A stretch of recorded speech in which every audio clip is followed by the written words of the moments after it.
അമ്പലപ്പുഴയുടെ അമരക്കാരനായ സുധാകരനും തളിപ്പറമ്പിലെ പ്രമുഖ നേതാവ് ടി.കെ. ഗോവിന്ദൻ മാഷും പയ്യന്നൂരിലെ കുഞ്ഞികൃഷ്ണനും ഈ 3 പാർട്ടി കോട്ടകളിൽ വിധി തേടുമ്പോൾ ഇവിടെ പാർട്ടി വിജയിക്കുമോ അതോ ഇവരിൽ ആരെങ്കിലും വിജയിക്കുമോ എന്നറിയാൻ കാത്തിരിക്കുകയാണ് രാഷ്ട്രീയ കേരളം.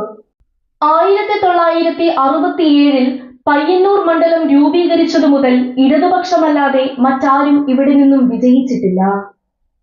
82 എം വി രാഘവനെയും 96 പിണറായി വിജയനെയും പിന്നീട് ശ്രീമതി ടീച്ചറെയും നിയമസഭയിലെത്തിച്ച പയ്യന്നൂർ ഇളകാത്ത CPM-ന്റെ ഉറച്ച കോട്ടകളിലൊന്നാണ്.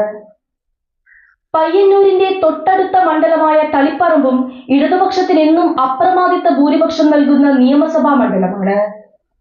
മണ്ഡലം നിലവിൽ വന്ന 65 മുതൽ ഇതുവരെ നടന്ന 14 തിരഞ്ഞെടുപ്പുകളിൽ 13 തവണയും ഇവിടെ നിന്നും വിജയിച്ചത് ഇടതുപക്ഷ സ്ഥാനാർത്ഥികളാണ്.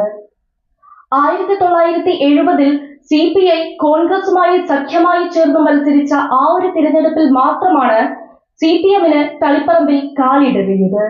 ഏത് തരംഗമുണ്ടായാലും തകരാത്ത തളിപ്പറമ്പിൽ ആരെ നിർത്തിയാലും വിജയിക്കുമെന്ന് പാർട്ടി കണക്കുകൂട്ടിയ മറ്റൊരു ഇടതുകോട്ടയാണ് എം വി രാഘവനും മൂസാൻകുട്ടിയും പാച്ചേനി കുഞ്ഞിരാമനും CKP-യും KKN-ഉം ഗോവിന്ദൻ മാഷിനും ജെയിംസ് മാത്യുവിനും വലിയ ഭൂരിപക്ഷം നൽകിയ ചരിത്രം നോക്കിയാൽ അറിയാം തളിപ്പറമ്പിന്റെ ഇടത് പാരമ്പര്യം.